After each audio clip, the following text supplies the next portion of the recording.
నమస్కారం, city news కి స్వాగతం. ముందుగా ముఖ్యాంశాలు.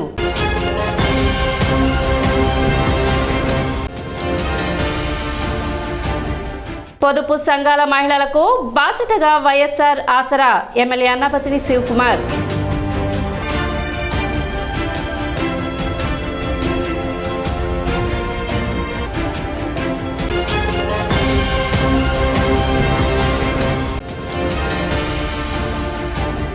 స్టార్ క్యాంపెయినర్లుగా వాలంటీర్లను వైసీపీ ప్రభుత్వం ఉపయోగించుకుంటుంది.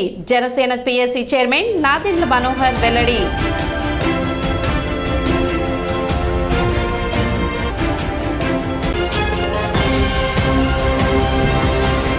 వైఎస్ఆర్ ఆసరా ద్వారా పొదుపు సంఘాల మహిళలు సీఎం జగన్మోహన్ రెడ్డికి బాసటగా నిలిచారని ఎమ్మెల్యే అన్నాపతిని శివకుమార్ తెలిపారు. తెనాలి పట్టణ సుల్తానాబాద్ లోని వ్యవసాయ మార్కెట్ యార్డ్ ప్రాంగణం నందు తెనాలి మండలానికి సంబంధించి 4వ విడత వైఎస్ఆర్ ఆసరా కార్యక్రమాన్ని నిర్వహించారు. ఈ కార్యక్రమానికి ఎమ్మెల్యే అన్నాపతిని శివకుమార్ ముఖ్య అతిథిగా పాల్గొన్నారు. ఈ సందర్భంగా ఏర్పాటు చేసిన సభకు మండల పార్టీ అధ్యక్షులు చెన్నబోయిన శ్రీనివాసరావు అధ్యక్షత వహించారు. ఎమ్మెల్యే అన్నాపతిని శివకుమార్ మాట్లాడుతూ వైఎస్ఆర్ ఆసరా ద్వారా పొదుపు సంఘాల మహిళలకు సీఎం జగన్ బాసటగా నిలిచారని, తెనాలి మండలానికి సంబంధించి వైఎస్ఆర్ ఆసరా 4వ విడత కింద 12,96,00,000 మంజూరు చేసినట్లు వెల్లడించారు. గత ప్రభుత్వంలో ఉన్నవారే వైసీపీ ప్రభుత్వంలో డ్వాక్రా మహిళలుగా ఉన్నారని, గత ప్రభుత్వం చేయలేని డ్వాక్రా రుణమాఫీని వైసీపీ ప్రభుత్వం చేసి చూపించిందని తెలిపారు. ఇచ్చింది జగన్, పంచింది శివకుమార్, తీసుకున్నది పొదుపు సంఘాల మహిళలు. ఇందులో ఏది అబద్ధమో ప్రతిపక్షాలు చెప్పాల్సిన అవసరం ఉందన్నారు. ఎన్నికల మేనిఫెస్టోలో పెట్టిన ప్రతి అంశాన్ని నెరవేర్చుకుంటూ వచ్చామని, ప్రజలు దీనిని గమనించి రానున్న ఎన్నికల్లో వైసీపీ ప్రభుత్వాన్ని మరోసారి ఆశీర్వదించాలని ఎమ్మెల్యే అన్నాపతిని శివకుమార్ కోరారు. గత 5 సంవత్సరాల ముందు వైఎస్ఆర్ పార్టీ ఈ రాష్ట్రంలో ఎలక్షన్స్ ముందు ఒకసారి మాకు అవకాశం ఇవ్వండి, మీరు ఇచ్చిన అవకాశాన్ని సద్వినియోగపరుచుకొని ఈ రాష్ట్రంలో నివసించే ప్రజలకి పార్టీ ద్వారా ప్రభుత్వం ఏర్పడినాక ఏది సంక్షేమం చేస్తామని మేనిఫెస్టో రూపంలో, నవరత్నాల రూపంలో చెప్పారు. మీరందరూ ఆశీర్వదించారు. మేనిఫెస్టోలో పెట్టిన ప్రతి అంశాన్ని ఈరోజు చేసుకుంటూ వచ్చాం. మనం ఓటు వేసి గెలిపించిన మన ముఖ్యమంత్రి, మనం ఓటు వేసి గెలిపించిన మన శాసనసభ్యుడు మనకు ఏం చేశారు? ఈ ప్రభుత్వం, మన ప్రభుత్వం, మన ముఖ్యమంత్రి జగన్మోహన్ రెడ్డి గారి నాయకత్వంలో మీ శాసనసభ్యుడిగా అన్నాపతిని శివకుమార్ ఏం చేశారు? మన కుటుంబానికి ఏమి లబ్ధి జరిగినది? ఇది ఆలోచించాల్సిన అవసరం ఇప్పుడు ఉంది. ఒక్క మన తెనాలి మండలంలో 51 కోట్ల రూపాయల పైచిలుక ఇక్కడ ఉన్న తెనాలి మండల అక్కా చెల్లెల అకౌంట్లో పెడితే, ఈ తెనాలి నియోజకవర్గంలో స్వయం సహాయ సంఘాలైన డ్వాక్రా అక్కా చెల్లెల అకౌంట్లో 138,58,00,000 రూపాయలు ఇప్పటికీ ఒక్క మహిళా సంఘాల అకౌంట్లో డబ్బులు పడ్డ మాట ఒక్కసారి నిజమా కాదా గుండె మీద చేసుకొని మీ అందరూ చెప్పాల్సిందిగా కోరుతున్నారు. ఇదే అక్కా చెల్లెలు తెనాలి మండలంలో స్వయం సహాయ గ్రూపులో ఉన్న అక్కా చెల్లెలకి 12,82,00,000 వేశారు. రెండో విడత 12,92,00,000 వేశాం. మూడో విడత 12,92,00,000 వేశాం. నాలుగో విడత ఇప్పుడు 12,92,00,000 వేశాం. తెనాలి మండలానికి సంబంధించి మొన్న జనవరి 4వ సంవత్సరం 3,000 రూపాయల పెన్షన్ని 1వ తారీఖు పొద్దున్నే వాలంటీర్ మీ ఇంటికి వచ్చి నీ చేత ఏలు ముద్ర వేయించుకొని 3,000 రూపాయలు ఇస్తున్న సందర్భం. 1వ తారీఖు పొద్దున్నే రాష్ట్ర ముఖ్యమంత్రి జగన్మోహన్ రెడ్డి గారు ఇచ్చిన పెన్షన్, ఆ పెన్షన్ డబ్బులు తీసుకెళ్లి వాళ్ళు అప్పు తీరుస్తూ ఉన్నారు. తెలుగుదేశం, జనసేన, బీజేపీ పుట్టారు. నిన్నటిదాకా జనసేన, తెలుగుదేశం పుట్టారు. ఈరోజు 3వ పార్టీ పుట్టారు. ఏంటి పప్పులు అంటే కిచిడి చేసేది. ఇప్పుడు నేను ఒకటే అడుగుతున్నా, జగన్మోహన్ రెడ్డి గారు ముఖ్యమంత్రిగా అమ్మఒడి కానీ, చేయూత కానీ, ఆసరా కానీ, లేదా ఇళ్ల స్థలం కానీ, లేదా విద్యా దీవెన కానీ, ఇలా ఏదైనా తీసుకోండి, ఏ రకంగా ఏ సంవత్సరం ఎలా చేశాం? పేదవాడి మీద ప్రేమ ఉన్న ప్రభుత్వం కావాలి, ఇచ్చిన మాట నేను నిలబెట్టుకోవాలి అనే మనస్తత్వం ఉండబట్టి. అందుకే నేను ఏం చూడతా ఉన్నానంటే అక్కా చెల్లెలందరూ ఆలోచించమంటున్నానంటే, పరిపాలించే ఎమ్మెల్యే కానీ, పరిపాలించే ముఖ్యమంత్రి కానీ పేదవాడి ఎడల, మధ్యతరగతి వాడి ఎడల ప్రభుత్వం ద్వారా వాడికి సహాయం చేయాలన్న మంచి మనసు ఉన్న ప్రభుత్వం ఉంటేనే పేదవాడికి న్యాయం జరిగింది. ఆ మంచి మనసున్న ప్రభుత్వం మన ప్రభుత్వం, ఆ మంచి మనసున్న ముఖ్యమంత్రి మన ముఖ్యమంత్రి జగన్మోహన్ రెడ్డి గారు. అందుకే ఈ రాష్ట్రంలో ఉన్న పేదవాడికి, మధ్యతరగతి వాడి అకౌంట్లో 2,54,000 కోట్ల రూపాయలు డైరెక్ట్ గా ప్రజల అకౌంట్లో. అనంతరం లబ్ధిదారులకు నమూనా చెక్కును అందజేశారు. కార్యక్రమంలో తెనాలి పట్టణ మరియు మండల పార్టీ నాయకులు, కార్యకర్తలు పాల్గొన్నారు. కుల మతాలకు అతీతంగా, రాజకీయ పార్టీలకు అతీతంగా అర్హత ప్రామాణికంగా తీసుకొని ప్రతి ఒక్కరికి కూడా సమన్వయం చేసిన వ్యక్తి మన అన్నాబత్తుల శివకుమార్ గారు. మరి అదేవిధంగా ఈ రాష్ట్ర ముఖ్యమంత్రి జగన్మోహన్ రెడ్డి గారు ఆ రోజు ఒకటే చెప్పారు, పిలుపులపాయ దగ్గర నుంచి కూడా ఇచ్చాపురం వరకు 3,648 కిలోమీటర్ల తన సుదీర్ఘ పాదయాత్రలో ఆ రోజు డ్వాక్రా మహిళలు కానీ, రైతు సోదరులు కానీ, యువకులు కానీ, కర్షకులు, కార్మికులు అందరూ కూడా కలిసి మరి ఏదైతే మనకి కావాలో అవన్నీ కూడా ఒక ఎన్నికల మేనిఫెస్టో లాగా చేసి, ఒక ఖురాన్లా, భగవద్గీతలా, ఒక బైబిల్లా ప్రవచించి అర్హత ప్రామాణికంగా తీసుకొని అందరికీ కూడా చేయడం జరిగింది. అలాగే మన సీఎం గారు ఆసరా పథకాన్ని మహిళలకి ఆర్థిక స్వాతంత్రం ఉండాలి అన్న ఒక మంచి ఉద్దేశంతో తీసుకురావడం జరిగింది. ఇది మీ అందరికీ తెలుసు. కాబట్టి సీఎం గారు ఇచ్చిన పథకాలు అన్నిట్లో కూడా మహిళలకి ఎంత ప్రాధాన్యత ఇస్తున్నారో కనిపిస్తూనే ఉంది. సో ఈ ఆసరా నుండి లబ్ధి పొందిన మహిళలందరూ కూడా మీరు ఆర్థిక స్వాతంత్రంతో ముందుకు నడవాలని, పిల్లల్ని బాగా చదివించుకుని మీ కుటుంబాలతో సంతోషంగా జీవించాలని చెప్పి కోరుకుంటున్నాను. వార్డు పర్యటనలో భాగంగా పట్టణ 34వ వార్డులో చైర్పర్సన్ తాడిపోయిన రాధిక పర్యటించారు. వార్డులోని శానిటేషన్ పనులను పరిశీలించారు. కాలువల్లో పేరుకుపోయిన వ్యర్థాలను సిబ్బందిచే తొలగింపచేశారు.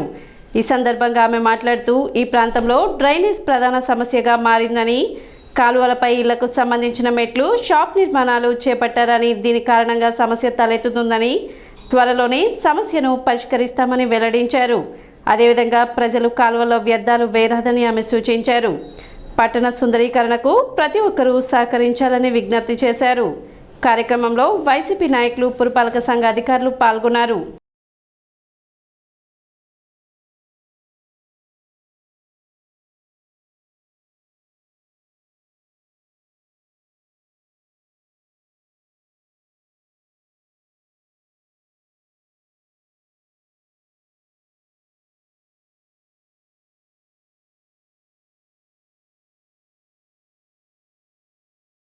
ఇక్కడ కమర్షియల్ ఏరియా కాబట్టి హోటల్స్, టిఫిన్ బండ్స్ ఇలాంటివి ఉంటానా, ఇలాంటి వ్యర్థాలన్నీ కాలువలో వేయటానా, సిల్ట్ అనేది బాగా పెరిగిపోవడం జరిగింది. గతంలో తీపిచ్చా అన్నారు కానీ ఏం తీసారో తెలియదు. కాబట్టి మేము ఈ రోజున దాని మీద దృష్టి పెట్టి సిల్ట్ అనేది తీపిస్తడం జరుగుతుంది. అలానే రాబోయే రోజుల్లో కూడా ప్రజలకు చెప్పేది ఏంటంటే, ఇలాంటి వ్యర్థాలు కాలువలో వేయకుండా ఉంటే మీకు చుట్టుపక్కల ప్రదేశాలు అనేది పరిశుభ్రంగా ఉంటుంది. దయచేసి మా వర్కర్స్ వస్తారు, వాళ్ళకి డస్ట్బిన్ రూపంలో వేసి అందించాలని కోరుకుంటున్నాను. అలానే మీ ఆరోగ్యం కూడా, మీకు ఈ దోమల నివారణ అనేది కొంచెమన్నా తగ్గియచ్చు. అలాంటి వ్యర్థాలు వేయకూడదని కోరుకుంటూ, వేస్ట్ మొత్తం కాలువలను వేసి ఎవరు బాధ్యత లేకుండా పోతూ ఉన్నారు. అట్లాగే మేడం గారు ఈ సందర్భంగా విజిట్ చేసినప్పుడు ఈ కార్యక్రమం మొత్తం దగ్గరుండి చేస్తూ ఉన్నాము. మేడం గారికి ఈ వార్డు తరపున కౌన్సిలర్గా నేను ప్రపోజ్ చేశాము. ఇది మొత్తం ఐరన్ గ్రిల్స్తో మొత్తం మనం ఒక ఎస్టిమేషన్ వేసి ఐరన్ గ్రిల్స్తో స్టాండర్డ్గా ఈ కార్యక్రమం ఈ ఏరియా మొత్తం మనం పడప్ చేస్తే రాబోయే కాలంలో ఈ సిల్ట్ తీసుకోవడానికైనా ఈ వాటర్ ఫ్లో అవ్వడానికైనా భవిష్యత్తులో ఈ గ్లాసులు అట్లాగా వైన్ షాపుకు సంబంధించిన ఇతరితర సీసాలు కానీ వ్యర్థంగా తిని పారేసేవే కానీ ఈ కాలువలో పడకుండా ఒక ప్లాట్ఫారం లాగా మనం చేసుకుందామన్న ఉద్దేశంతో మేడం గారు ప్రపోజ్ చేశాము. భూ యాజమాన్య హక్కు చట్టం 27/23ను వెంటనే రద్దు చేయాలని తెనాలి బార్ అసోసియేషన్ ఆధ్వర్యంలో చేపట్టిన నిరసన దీక్షలు 53వ రోజుకు చేరుకున్నాయి. దీక్షలకు బీజేపీ నాయకులు తమ మద్దతు తెలిపారు. బీజేపీ పట్టణ అధ్యక్షులు అడప సంపత్ నాయుడు దీక్షలో పాల్గొని సంఘీభావం తెలిపారు. ప్రభుత్వం తీసుకువచ్చినటువంటి నల్ల చట్టాన్ని వెంటనే రద్దు చేయాలని మరియు ప్రజల ఆస్తులకు రక్షణ కల్పించాలని ఈ సందర్భంగా వారు డిమాండ్ చేశారు. ప్రభుత్వాలు వారి విధానాలు మరియు వారు రూపొందించిన చట్టాలు ప్రజలకు మేలు చేసే విధంగా ఉండాలి కానీ ప్రజల ఆస్తులకు వారి ప్రాణాలకు నష్టం కలిగించే విధంగా ఉండకూడదని ఈ సందర్భంగా వారు పేర్కొన్నారు. ప్రజల యొక్క భూముల మీద సొంతంగా ఉండే అభిప్రాయాన్ని కోల్పోయే విధంగా ఉందన్నది న్యాయవాదుల యొక్క అభిప్రాయం. ఇది కేంద్ర ప్రభుత్వం అమలు చేస్తుందని చెప్తున్నారు. దీంట్లో ఉన్న లోపాలు ఉంటాయి. ఏమైనా లోపాలు ఉంటే సరిదిద్దాల్సిందిగా మేము కేంద్ర ప్రభుత్వానికి ముందుగా విజ్ఞప్తి చేస్తున్నాం. ఎందుకంటే ప్రజలకి సౌకర్యార్థం మనం ఏదైనా చట్టం చేసి ఉండొచ్చు. ఆ చట్టంలో ప్రజలకి ఇబ్బంది కలుగుతుందని ఇంతమంది దరిదాపుగా 53 రోజుల నుంచి మనకి న్యాయం చేయడానికి కోసం మనకు వారధలా పనిచేసే న్యాయవాదులందరూ కూడా ఈ రోజు వరకు వాళ్ళు నిద్రాహారాలు మాని ఈ చట్టాన్ని రద్దు చేస్తేనే ప్రజలకు ఉపయోగపడుతుంది అని చెప్తున్నప్పుడు ప్రభుత్వాలు కూడా స్పందించి ఈ చట్టంలో ఉన్న లోటుపాట్లను కూడా సవరించి చట్టం యొక్క మార్పు చేయాలని మేము భారతీయ జనతా పార్టీ తరఫున ఈ రిలే నిరాహార దీక్ష శిబిరం 53వ రోజు కొనసాగుతుంది. ఈ శిబిరంలో ఈరోజు దీక్షలో విజయభాస్కర్ రెడ్డి గారు, గుప్తా గారు వాళ్ళు ఈరోజు ఈ దీక్షలో కూర్చోవటం జరిగింది.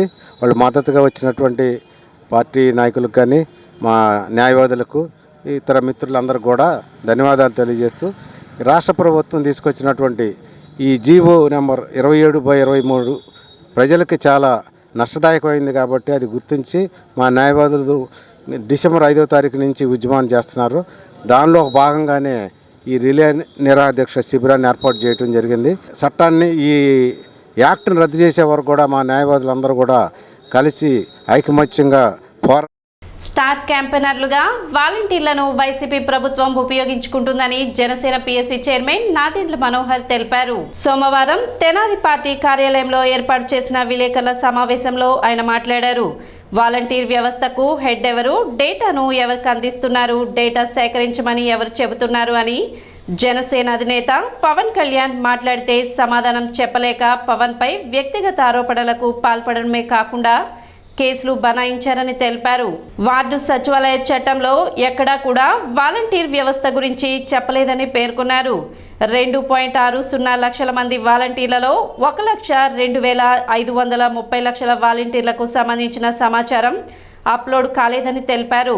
ప్రొఫెషనల్ అండ్ కాంట్రాక్ట్ సర్వీస్ పేరుతో వాలంటీర్లకు చెల్లింపులు చేస్తున్నారని, సేవా కార్యక్రమాల పేరుతో దోపిడీకి పాల్పడుతున్నారని ఆరోపించారు.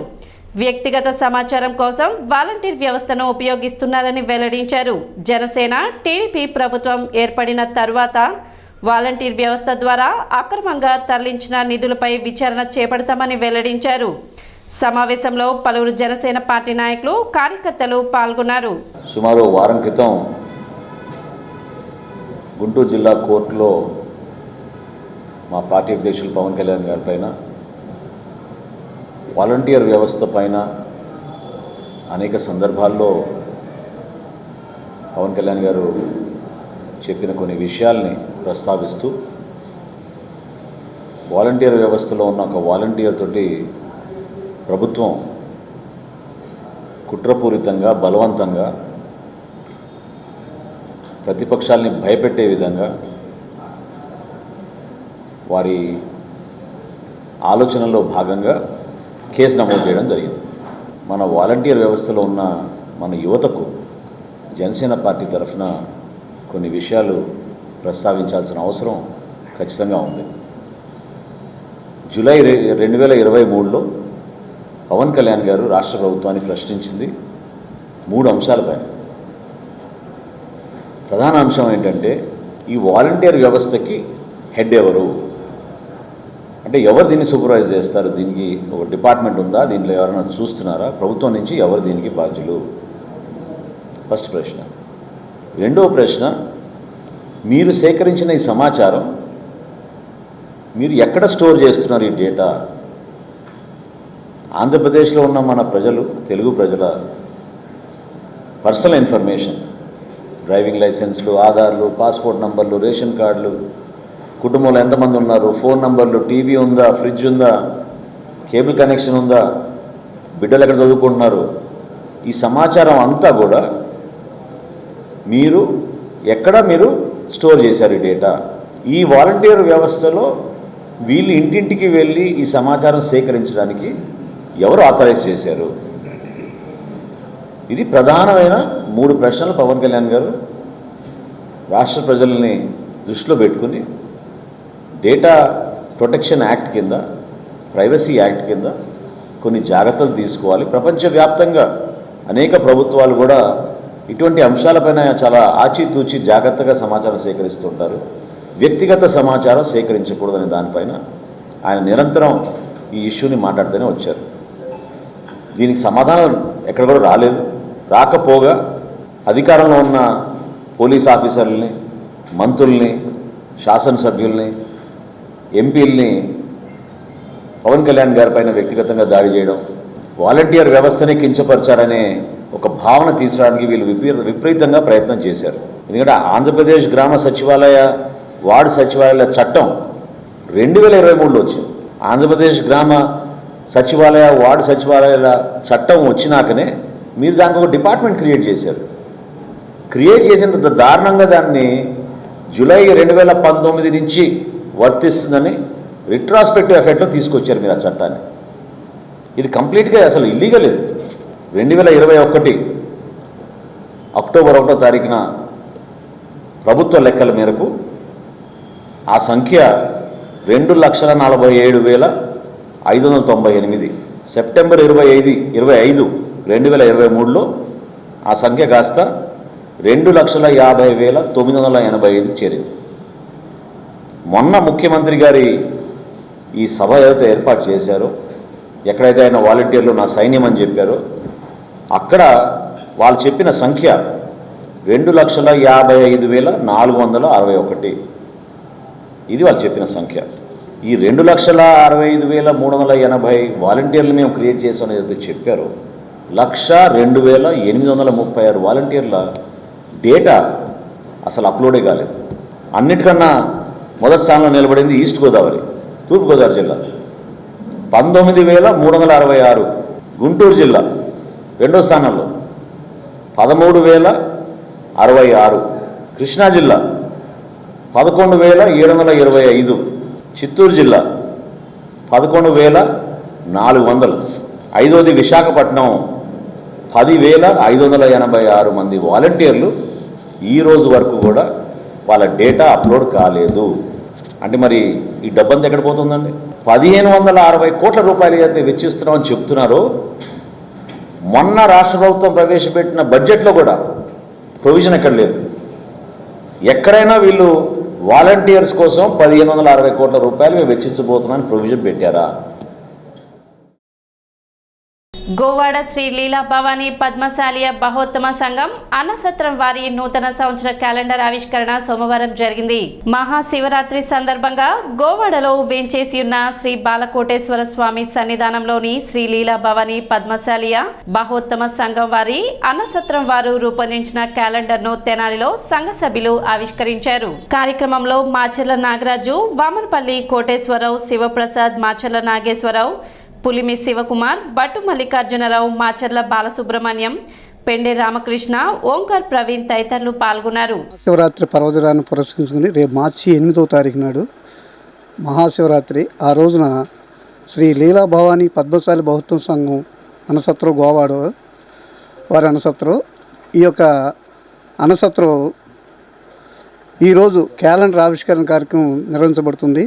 ఈ యొక్క అన్నసత్రం దాదాపు 50 సంవత్సరాల పైనుంచి నిర్వహించడం జరుగుతుంది భక్తుల సహాయ సహకారాలతో. అలాగే ఈ సంవత్సరం కూడా నిర్వహించబడుతుంది.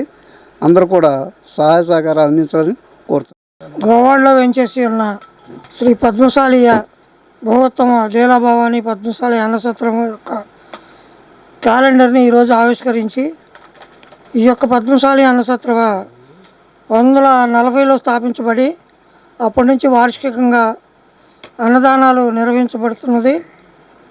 ఈ సంవత్సరం కూడా ఈ యొక్క అన్నదాన కార్యక్రమాన్ని దిగ్విజయంగా నిర్వహించి ఆ యొక్క క్షేత్రానికి విచ్చేసే భక్తులకి, పద్మశాలి భక్తులకి అన్నదానాన్ని అందించి విజయవంతం చేయాలని కోరుకుంటూ, ఈ యొక్క కార్యక్రమంలో పద్మశాలి సంఘీయులందరూ కూడా పాల్గొని ఈ అన్నదాన కార్యక్రమాన్ని విజయవంతం చేయవలసిందిగా కోరు. తెనాలి గంగానమ్మపేటలో ఈ నెల 14వ తేదీ అర్ధరాత్రి తర్వాత హత్యకు గురైన వివాహిత కేసులో నిందితుడిని పోలీసులు అరెస్ట్ చేశారు. ప్రియుడే ప్రాణాలు తీసినట్లు పోలీసులు వివరించారు. 2వ పట్టణ పోలీస్ స్టేషన్లో ఆదివారం సాయంత్రం ఏర్పాటు చేసిన సమావేశంలో డీఎస్పీ రమేష్ వివరాలు వెల్లడించారు. తన కుమారుడిని ఆటోలో పాఠశాలకు తీసుకువెళ్లే డ్రైవర్ అన్నం శ్రీనివాసరావుతో గంగానమ్మపేటకు చెందిన అలేఖ్య 35 సంవత్సరాలు కలిగిన మహిళ సుమారు 11 ఏళ్ల కిందట పరిచయం ఏర్పడింది. అది వివాహేతర సంబంధంగా మారింది. ఈ క్రమంలో జరిగిన ఘటనలపై అలేఖ్య భర్త పోలీసులకు కూడా ఫిర్యాదు చేశారు. తరువాత ఆమె భర్త వద్దకు వచ్చారు. ఈ గొడవల నేపథ్యంలో ఆటో డ్రైవర్ శ్రీనివాసరావు భార్య తన భర్త నుంచి విడాకులు తీసుకొని పిల్లలతో సహా వెళ్లిపోయి మరొకరిని వివాహం చేసుకుంది. అలేఖ్య భర్త జీవించి ఉండడం వల్లే ఆమె శాశ్వతంగా తన దగ్గర ఉండడం లేదని భావించిన శ్రీనివాసరావు 2018లో అతనిపై హత్యాయత్నం చేశాడు. ఈ ఘటనపై నమోదైన కేసులో జైలుకు కూడా వెళ్ళొచ్చాడు. అనంతరం ఆమెతో సంబంధం కొనసాగిస్తున్నాడు. ఈ కేసు ఇప్పుడు ట్రయల్కు వచ్చింది. ఈ నేపథ్యంలో రాజీ పడేలా భర్తను ఒప్పించాలని అతను అలేఖ్యను కోరుతూ వచ్చాడు. ఆమె ఆ విషయాన్ని దాటవేస్తుండటంతో పాటు మరొకరితో సన్నిహితంగా ఉంటూ తనను పట్టించుకోవడం లేదనే అనుమానం పెంచుకున్నాడు. కక్ష పెంచుకున్న శ్రీనివాసరావు ఈ నెల 14వ తేదీన అర్ధరాత్రి సమయంలో ఆమె ఇంట్లోకి వెళ్లి బ్లేడ్తో గొంతు కోశాడు. మృతి చెందినట్లు నిర్ధారించుకున్న తర్వాత అక్కడి నుంచి వెళ్లిపోయాడు. స్థానికంగా సేకరించిన ఆధారాలు, ఆధునిక సాంకేతిక తోడ్పాటుతో పోలీసులు నిందితుడిని గుర్తించి అదుపులోకి తీసుకున్నారు. ఘటన సమయంలో నిందితుడి చేతికి కూడా గాయం కావడంతో ఆమె ప్యాంటును చుట్టుకొని వెళ్లిపోయాడు. పోలీసులు దానిని కూడా స్వాధీనం చేసుకున్నారు. కేసును రోజుల వ్యవధిలోనే ఛేదించిన సిఐ సుధాకర్ బృందాన్ని డీఎస్పీ అభినందించారు. సమావేశంలో పీసీఆర్ సిఐ వెంకటేశ్వరరావు, సిబ్బంది దేవదాసు, బాజీ హుసేన్, హర్ష, సాంబశివరావు పాల్గొన్నారు. నా సబ్ డివిజన్ పరిధిలో ఉన్నటువంటి తెనాలి 2 టౌన్లో మొన్న 14 ఇంటర్వ్యూ నైట్ ఒక married women murder case report అయింది. డిసీజ్డ్ పేరు దామ్శెట్టి అలేఖ్య, 35 ఇయర్స్. ఆవిడకి మ్యారేజ్ అయ్యి 15 ఇయర్స్ అయింది, 2 పిల్లలు. ఈవిడికి 2014లో అన్నం శ్రీనివాస్ అనే అతనితో, ఆటో డ్రైవర్ అతను, ఎక్స్ట్రా మ్యారిటల్ రిలేషన్ డెవలప్ అయింది. వీళ్ళ పిల్లల్ని, ఈవిడికి 2 పిల్లలు, వీళ్ళ పిల్లల్ని స్కూల్కి తీసుకెళ్లే క్రమంలో ఇంటికి వస్తూ ఉండేవాడు ఆటో డ్రైవర్. ఆ విధంగా ఆవిడతో పరిచయం ఏర్పరచుకొని మరి ఇద్దరి మధ్య కూడా ఎక్స్ట్రా మ్యారిటల్ రిలేషన్ కొనసాగింది. అయితే ఈవిడి పిల్లలు పెద్దోళ్ళు అవుతున్నారు, ఈ విషయం భర్తకు తెలిసిందని చెప్పేసి కొంతకాలం డిస్కార్డ్ చేసింది ఈ అన్నం శ్రీనివాస్ని.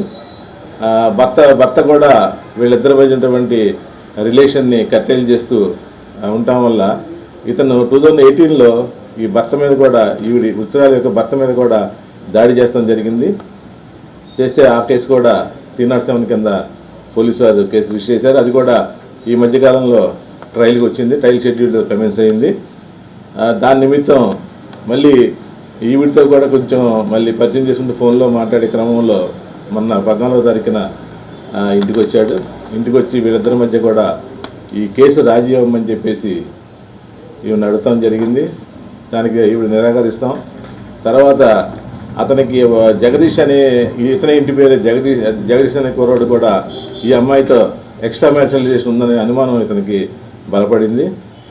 దాని నిమిత్తం వీళ్ళిద్దరి మధ్య ఉన్న ఆల్టర్కేషన్లో ఆ రోజున నైట్ 12 తర్వాత అతను ఈ అమ్మాయిని మర్డర్ చేస్తడం జరిగింది. 7 o'clock బ్లేడ్ తెచ్చుకున్నాడు వచ్చేటప్పుడు.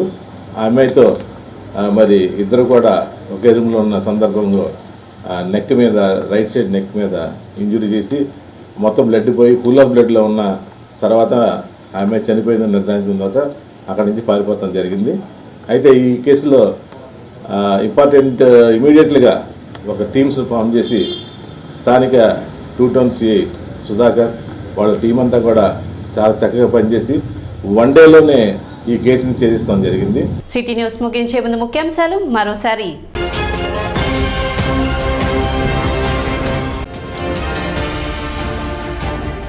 పొదుపు సంఘాల మహిళలకు బాసటగా వైఎస్ఆర్ ఆసరా MLA అన్నపతిని Shivakumar.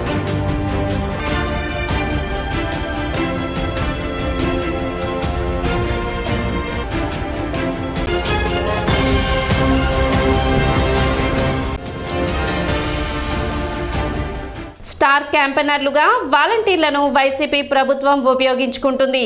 Janasena PSC chairman Nadendla Manohar వెల్లడి.